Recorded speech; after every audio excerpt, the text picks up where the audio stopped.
Need to fix Spotify playing random songs? Then you're on the right video. Today I'll be showing you the step-by-step process on how you can easily fix this issue. So the very first thing you want to do is move into Spotify. Make sure you are logged in. Head over to Library and move into one of the playlists that you're playing the song of. Once you're inside the playlist, now if this shuffle button shows the green color, then all you gotta do is click on it and turn it off. Well, you might need to have Spotify Premium to use this feature. If you have the premium version, then simply click on it and turn it off. Once done, now the next thing you want to try doing is uninstall the application. Tap and hold the app and click on Remove App. Once again, tap on Delete App. Once deleted, reinstall the application. Also, if you have reinstalled, open the application.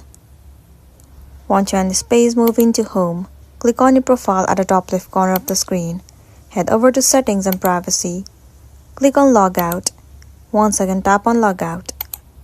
After that, re-log in into your account. Sometimes, signing into your account might also fix the issue, so you might be good to go. So that's the end of the video. If this video helped you, give it a like and check out our next tutorial. Thank you.